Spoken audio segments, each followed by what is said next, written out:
from the CyberHub bunker and studio, you're tuning in to the CyberHub Podcast. And now for your host and CISO, James Azar.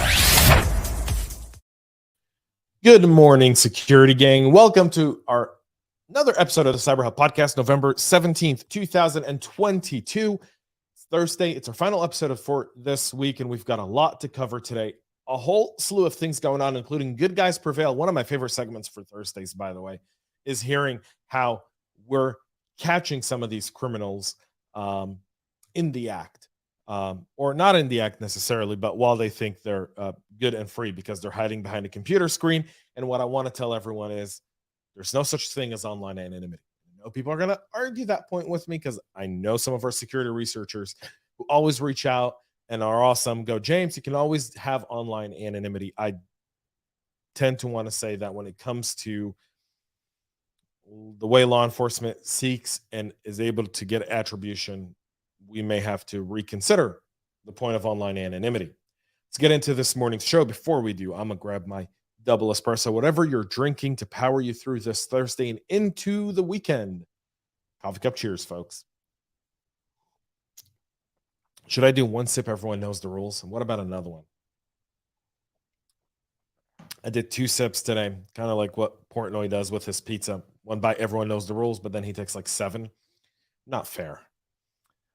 Let's kick off this morning's news with a ongoing supply chain attack where a malicious Python package is being used to distribute information stealer.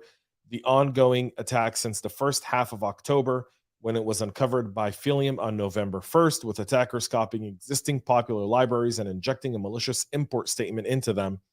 The purpose of the injected code is to infect the victim's machine with a script that runs in the background. The script, which fetches the victim's geolocation, contains a modified version of an information stealer called Wasp. The attackers have managed to infect hundreds of victims today while actively releasing new packages to continue the campaign, according to checkmarks. Scenography is used to hide the malicious code inside the packages. The payload is polymorphic, meaning that different code results each time the second and third stage URLs are loaded, which helps evade detection and keeps persistence. The threat actors behind these attacks is offering their malware on cybercrime forums, claiming the code is fully undetectable as of right now. Checkmarks would tend to disagree. They were able to link Wasp's author to a Steam account and a YouTube channel containing videos of building Discord hacking tools. The level of manipulation used by the software supply chain attackers is increasing. Obviously, post SolarWinds, this is one of them. We're entering, and we're just a mere 8 days away from Black Friday, and e-commerce platforms are a top-of-mind target. So e-commerce malware and vulnerability detection firm Sansac warns of a surge of cyber attacks targeting CVE 2022-24086, a critical mail template vulnerability affecting the Adobe Commerce and Magento stores. Adobe did release an emergency patch for it in February, warning the owners and admins of online stores that the security issue was already being exploited in the attack. And now heading into the holiday season, this is coming front and first. So you want to make sure if you're shopping online or if you run an online store, make sure you've got that store patched.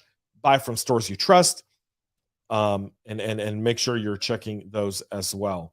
Remote code execution vulnerabilities have been found in F5 products. According to Rapid7, they've identified several vulnerabilities and other potential security issues affecting F5. F5 can't catch a break, folks. Rapid7 reported its finding to the vendor in mid-August, disclosed the details on Wednesday, just as F5 released advisories to inform customers about the security holes and the availability of engineering hotfixes. 2 of the issues discovered have been described as high-severity remote code execution vulnerabilities and been assigned CVE identifiers, while the rest are security bypass methods that F5 does not view as vulnerabilities. The most serious of them, CVE 2022-41622, a cross-site request forgery issue affecting Big IP and Big IQ products. Exploitation can allow a remote unauthenticated attacker to gain root access to the device management interface, even if the interface is not exposed to the internet. The second vulnerability, CVE 2022-41800, allows an attacker with admin privileges to execute arbitrary shell commands via RPM specification files. In addition, the firm have identified several security issues, including a local privilege escalation via bad Unix socket permissions and 2 SE Linux bypass methods. F5 5 has this warning out there, and they've got some workarounds, but no patch in sight apparently. Suspected Zeus cybercrime ringleader Tank has been arrested by the Swiss police. Tank. The Swiss Federal Office of Justice arrested Vyacheslav Igorovich Penchikov, known as Tank, one of the leaders of the notorious Jabber Zeus cybercrime gang, in Geneva last month when he was on his way to visit his wife, thinking Geneva is a safe haven. The person arrested is now awaiting extradition to the U.S. He will probably appeal it, but nonetheless, the U.S. Department of Justice is now seeking his extradition. The government yesterday also issued a warning around Iranian APTs exploiting Log4j. According to the advisory by CISO and the FBI, Iranian government-sponsored attackers hit at least one federal civilian executive branch organization with an exploit for a Log4j vulnerability in an unpatched VMware Horizon server. From mid-June through mid-July, CISO conducted an IR engagement at a federal civilian executive branch organization where CISO observed suspected APT activity. In the course of the incident response activity, CISO determined that cyber threat actors exploited the Log4 shell vulnerability in an unpatched VMware Horizon servers, installed the XMRig crypto mining software, moved laterally to the domain controllers, compromised credentials, and then implemented ngrok reverse proxies on several hosts to maintain persistence. The agencies published the IOCs, and other data to help organizations hunt for signs of infections with an assumed compromise mindset. If you haven't patched it, you want to make sure you get those done. And finally, the U.S. is charging Russian suspects with operating the Z Library ebook site. Anton Napoliski and Valeria Markova, 2 Russian nationals, were charged with IP crimes linked to the Z Library pirate online ebook repositories. The defendants were arrested on November 3rd in Argentina by the country's authorities at the request of U.S. law enforcement. A day later, the Z Library's ClearNet domain was seized by the Department of Justice and FBI. Although the fate of the operators was unknown to the public at this time, Z Library was one of the world's largest public and free-to-access written content repositories, containing 11 million books and 84 million articles in a massive 220 terabyte database. Of the 2 defendants, Napoliski is burdened by evidence based on records obtained from Google and Amazon that he was in control of the Z Libraries.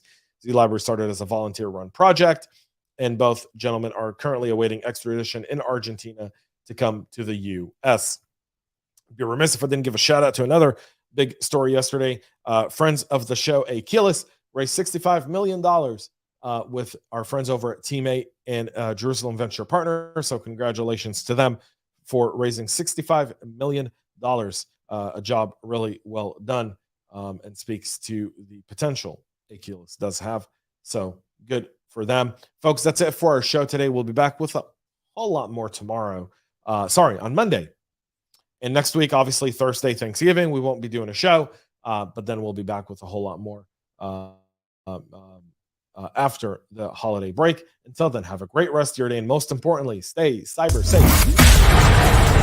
We love feedback, so make sure to connect with us on social media and subscribe to our podcast on your favorite podcast listening platform.